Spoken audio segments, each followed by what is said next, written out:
Review of Indian 2. First of all 1996లో వచ్చిన master piece భారతీయుడు మూవీకి సీక్వెల్ వస్తుందంటేనే ఆడియన్స్లో ఎంతో యాంటిసిపేషన్ ఉండాలి. కానీ ఎందుకో ముందు నుంచి ఈ మూవీ మీద పెద్ద బజ్ లేదు. అండ్ దాంతోపాటు రిలీజ్ చేసిన ట్రైలర్ కూడా అంత ఇంపాక్ట్ క్రియేట్ చేయలేకపోయింది. కాకపోతే దీనికి డైరెక్టర్ శంకర్ గారు అన్న ఒక్క పాయింటే ఆడియన్స్లో ఈ మూవీ మీద యాంటిసిపేషన్ అయితే క్రియేట్ చేసింది. అండ్ ఆయన శివాజీ మూవీ తర్వాత ఒక స్ట్రాంగ్ కమర్షియల్ స్టోరీతో సినిమానే చేయలేదు. మళ్ళీ ఇన్నాళ్ళకి ఈ ఇండియన్ 2తో తన స్ట్రాంగ్ జోన్లోకి వచ్చారు. సో ఇంకా మ్యాటర్లోకి వెళ్ళిపోతే ఇప్పుడే ఇండియన్ 2 మూవీ చూసొచ్చాను. అండ్ ఓవరాల్గా సినిమా చూసాక నా ఒపీనియన్ చెప్పాలంటే ఇట్స్ ఏ ఓకేష్ మూవీ. భారతీయుడు మూవీ చూసి సేనాపతి క్యారెక్టర్ని ఓన్ చేసుకున్న వాళ్ళకి కొంచెం బెటర్గా అనిపించొచ్చేమో, బట్ కొత్తగా చూస్తున్న వాళ్ళనైతే ఇది డిసప్పాయింట్ చేస్తుంది.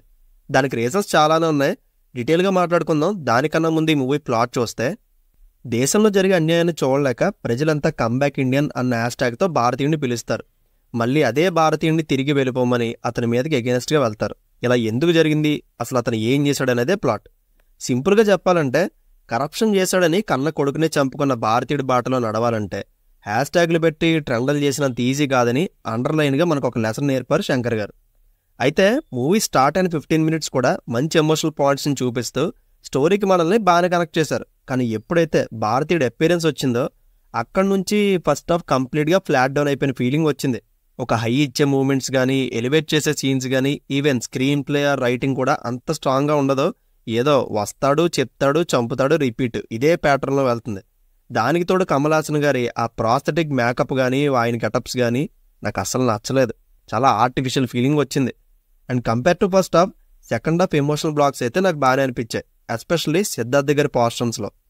ఇంకా క్లైమాక్స్ 30 మినిట్స్ యాక్షన్ ఎపిసోడ్ చాలా బాగా డిజైన్ చేశారు. బట్ అందులో అస్సలు లాజిక్స్ మాత్రం వెతకండి, జస్ట్ ఆ ఫ్లోని ఎంజాయ్ చేసేయండి అంతే. అయితే ఈ మూవీని ఎండ్ చేసిన విధానం కొంతమందికి నచ్చకపోవచ్చు, కానీ థర్డ్ పార్ట్ కోసం అటాచ్ చేసిన క్లిప్ యాంగిల్స్ మాత్రం నాకు బాగా నచ్చాయి. అండ్ నేను థర్డ్ పార్ట్ కోసం కూడా వెయిట్ చేస్తున్నా. అయితే పోస్ట్ క్రెడిట్ సీన్లో ఇండియన్ 3 గ్లిమ్స్ రిలీజ్ చేశారు. బట్ మా థియేటర్లో ఇంకేం ఉండదనుకుని కట్ చేసి దొబ్బడాడు. అండ్ మీలో ఎవరైనా గ్లిమ్స్ చూసుంటే ఎలా ఉందో కామెంట్ చేయండి. అండ్ ఇంకోటి, ఇందులో నాకు బాగా ఇష్టమైన సౌరా సాంగ్ అయితే సినిమాలో ఎక్కడా లేదు. మోస్ట్లీ అది థర్డ్ పార్ట్లో ఉండొచ్చు. అండ్ కాజల్ గారి ప్రెజెన్స్ కూడా థర్డ్ పార్ట్లోనే. ఇంకా పెర్ఫార్మెన్స్ విషయానికి వస్తే కమల్ హాసన్ గారు చేయలేని రోల్స్ ఏం కాదు ఇవి. ఇలాంటివైనా ఆయన సింపుల్గా చేసి పడేస్తారు.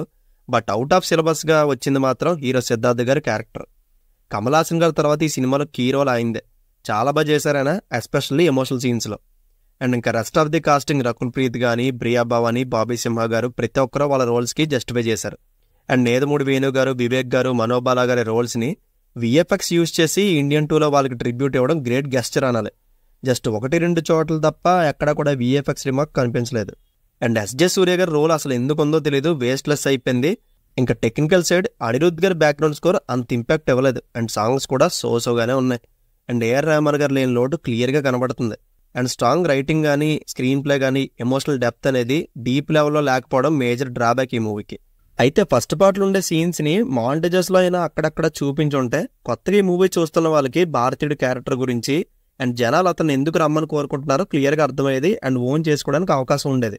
బట్ అవేం చూపించకుండా 28 ఇయర్స్ తర్వాత స్ట్రైట్ ఫ్రెష్ మూవీలో దీన్ని ప్రజెంట్ చేయడం డిసప్పాయింట్ చేసింది నన్ను. సో ఓవరాల్గా స్లో పేస్లో ఉన్న ఒకసారి అయితే చూడడానికి బాగుంటుంది, లో ఎక్స్పెక్టేషన్స్ పెట్టుకుని వెళ్ళండి. అండ్ ఫైనల్గా ఈ మూవీకి నేను ఇస్తున్న rating 2.5 out of 5. See you in the next video. Take care friends and thank you.